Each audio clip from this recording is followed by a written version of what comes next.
1, 2, 3, come on.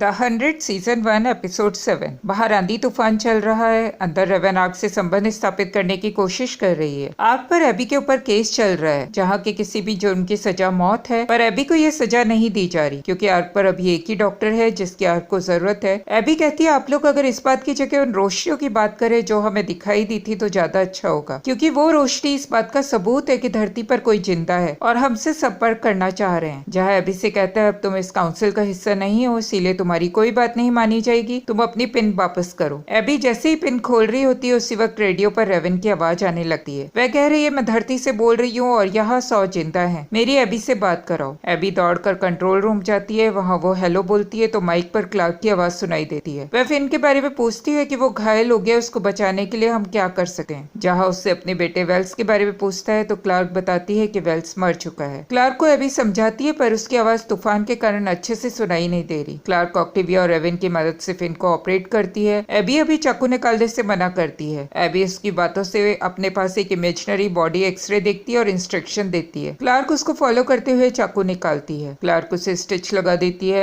AB उसे rest करने देने के लिए बोलती है। एबी क्लार्क से बात करना चाहती है पर क्लार्क एबी से कोई बात नहीं करना चाहती, वह वहाँ से चली जाती है। बेलेमी ऑक्टेविया के किडनैपर को उठाकर ले आया है। ऑक्टेविया को यह अच्छा नहीं लगता, वो उसे ऐसा करने से मना करती है। उस किडनैपर को बांध दिया जाता है। बेलेमी कहता है ये हमको सब सच्चाई बता सकता है कि ये कौन लोग हैं और यहाँ क्या हो रहा है। ऑक्टेविया कहती है ये हमारी भाषा नहीं जानता और न ही हम उसकी भाषा जानते हैं, ये हमें कैसे बताएगा। किडनैपर का सामान चेक किया जाता है, उसमें कुछ दवाइयाँ मिलती हैं। उसमें बेलेमी को एक डायरी भी मिलती है जिसमें ऑक्टेविया की पिक्चर बनी हुई है जिसे कि उसी किडनैपर ने बनाया है। वहाँ टेंट का एक स्केच भी बना है और जितने लोग मरे हैं उतने क्रॉस भी बने हैं। ऐसा लगता है वो काफी समय से इन्हें वॉच कर रहा था। क्लार्क फिन के ऑपरेशन के बाद यहाँ आती है और किडनैपर को देख के डर जाती है। वो कहती है इसे देख बाकी लोग भी इसके पीछे आएंगे। बेलेमी कहता है डरो मत, इसे लाते हुए हमें किसी ने नहीं देखा। तभी उसे रेवन की आवाज आती है कि फिन की तबीयत खराब हो रही है। क्लार्क रेवन को आर्क पर संपर्क करने बोलती है पर रेडियो तूफान के कारण डेड हो चुका है। आर्क पर जहाँ अपने बेटे की मौत की खबर सुनकर काफी दुखी है। वो उसके खिलौना लेके बैठा हुआ है और उस प्रोजेक्ट को लॉन्च करने की सोच रहा है जिससे ये लोग धरती पर जा सके। तभी वहाँ इडियाना आती है। वो कहती है मेरे लोग जो कि वर्कर्स से काफी नाराज हैं और अब हालत बेकाबू होते जा रहे हैं कि इनको अपने किए की जल्दी में उन लोगों ने 300 लोगों को मार दिया, बहुत ज्यादा अफसोस है। वहाँ आर्कवासी इकट्ठे हो गए हैं और उसे फटकार रहे हैं। तभी वहाँ जहाँ आकर जनरल असेंबली मीटिंग बुलवाता है जहाँ सभी आर्कवासियों को बताता है कि अब धरती पर जाने का समय आ गया है। 300 लोगों की मौत बेकार नहीं गई, उन लोगों ने हमें थोड़ा समय दिया है हमको सिचुएशन ठीक करने के लिए। वहाँ एक मजदूर सभी को भड़काता है। इडियाना आकर सबको शांत करती है। वहीं सबको पता चलता है कि जहाँ ने भी अपने बेटे वेल्स को खो दिया है। जहाँ उसी वक्त इडियाना को काउंसिल मेंबर बना देता है क्योंकि एबी की सीट खाली हो गई है। क्लार्क को समझ नहीं आ रहा कि फिन की तबीयत क्यों खराब होती जा रही है क्योंकि उसे तेज बुखार है। तभी उसे लगता है कि जो चाकू उसकी बॉडी में था उसमें जहर हो सकता है। वह दौड़कर किडनैपर के पास जाती है और उससे पूछती है तुमने उस चाकू पर क्या लगाया है। ऑक्टेविया भी उससे रिक्वेस्ट करती है कि बता दो इसका इलाज क्या है। बेलेमी उस पर चिल्लाने लगता है और उसे मारना चाहता है पर ऑक्टेविया उसे ऐसा करने से मना करती है। क्लार्क बेलेमी से कहती है कैसे भी हो मुझे फिन को ठीक करना है, तुम इससे पूछो। क्लार्क सभी दवाइयाँ उसके सामने फैला देती है और पूछती है इनमें से कौन सी है मुझे बताओ। वह नहीं बताता। बेलेमी फिर उसे मारता है। किडनैपर पर उसके मारने का कोई असर नहीं होता। तब बेलेमी उसके हाथ में एक मोटा कील घुसा देता है पर किडनैपर चुप है। वहाँ उसी वक्त रेवन आती है और कहती है फिन की हालत बिगड़ती जा रही है। वह किडनैपर पर बिजली का झटका लगाती है। ये सब ऑक्टेविया को सहन नहीं हो रहा। वो उस जहर वाले चाकू को उठाकर अपने हाथ को काट लेती है। सभी उसे ऐसा करने मना करते हैं पर ऑक्टेविया को विश्वास है कि वो उसे मरने नहीं देगा। वो किडनैपर से फिर दवाई की शीशी उठाकर उसका इलाज पूछती है। वो इशारे से बता देता है। क्लार्क और रेवन जल्दी से दवाई लेके फिन के पास जाती है। दोनों काफी चिंतित हैं। रेवन पैनी लेने जाती है तो क्लार्क यहाँ रोने लग जाती है। उसे फिन की चिंता है। तभी उसे रेडियो पर एबी की आवाज सुनाई देती है। वह क्लार्क की काफी तारीफ करती है। कहती है तुम्हारे पापा को तुम पर गर्व होता। क्लार्क अपनी मम्मी एबी को कहती है मुझसे पापा के बारे में आप तो बात ही मत करो क्योंकि जो भी हुआ वो आपके कारण हुआ, आप ही ने उन्हें फंसाया था, मुझे वेल्स ने सब बता दिया था। एबी रोने लगती है। कहती है क्लार्क मैं सिर्फ चीजों को नॉर्मल करना चाहती थी पर ऐसा हो जाएगा ये मैंने नहीं सोचा था। क्लार्क गुस्से में वहाँ से चली जाती है। है। आर्क पर केन काफी दुखी है, उसकी मम्मी उसे समझाती है। यहाँ पर क्लार्क किडनैपर की देखभाल करती है, वो उसे क्लीन करती है।